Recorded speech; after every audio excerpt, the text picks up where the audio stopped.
मुख्यमंत्री भूपेश बघेल आज नारायणपुर दौरे पर रवाना हुए। इससे पहले उन्होंने पत्रकारों से चर्चा करते हुए कहा कि आज नारायणपुर, कांकेर और खैरागढ़ जाऊंगा। इस दौरान उन्होंने नक्सली मुद्दे को लेकर भी बड़ा बयान दिया है। इस दौरान कई मुद्दों पर बात की। मुख्यमंत्री भूपेश बघेल ने कहा कि सरकार नक्सलियों से बातचीत के लिए तैयार है। यदि भारत के संविधान में नक्सली विश्वास रखते हैं तो किसी भी प्लेटफॉर्म पर नक्सलियों से बातचीत में कोई एतराज नहीं है। जन घोषणा पत्र में नक्सलियों से बातचीत की बात कही गई थी, लेकिन बातचीत के लिए अब तक कोई पहल नहीं की गई। नक्सली भारत के संविधान के अनुसार व्यक्त करें, हम बात करने के लिए तैयार है। सीएम ने कहा कि बस्तर में लगातार नक्सली घटनाएं कम हो रही है। सरकार की योजनाओं के कारण लगातार वहां के लोगों का विश्वास जीतने में सफलता मिली है। यह खुशी की बात है कि घटनाएं कम हो रही है, संतोष का विषय है। उन्होंने कहा कि बस्तर में शांति लौटे और बस्तर की जो पहचान है वह वापस मिले, शांति भाईचारा बने रहे और आदिवासी भाई बहन खुश रहे। कांकेर, खैरागढ़ 3 जगह जा रहा हूँ। नारायणपुर को सौगात भी देंगे आज?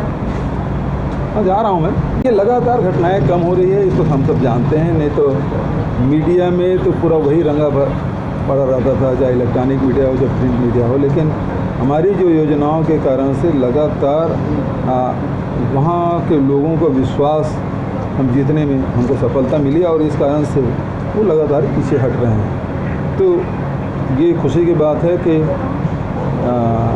घटनाएं कम हो रही है, संतोष का विषय है। और साथ ही हम लोग चाहते हैं कि अब आगे भी इस प्रकार से कोई घटना ना हो, ताकि बस्तर में शांति लौटे। जो बस्तर का पहले जो पहचान थी बस्तर की, शांति, भाईचारा और प्रकृति के साथ उन्मुक्त जीवन जीने वाले हमारे आदिवासी भाई बहन फिर से वो जीवन लौटे, उस प्रकार से व्यवस्था हो, ये हमारी कोशिश है। मैं तो पहले दिन से बोल रहा हूँ, यदि नक्सली भारत के संविधान पर विश्वास व्यक्त करे, किसी प्लेटफॉर्म में बात करने को तैयार है। अभी तक की उतनी की जानकारी, उतनी संपत्ति की जानकारी हुई है। और हम लोगों ने जितने भी निवेशक है और जो चिट फंड कंपनियों के एजेंट हैं, उनसे भी हमने कहा कि वो और संपत्तियों की जानकारी दे, चाहे इस प्रदेश में हो चाहे प्रदेश के बाहर हो, उसकी जानकारी हो तो उन सबको अटैच करेंगे।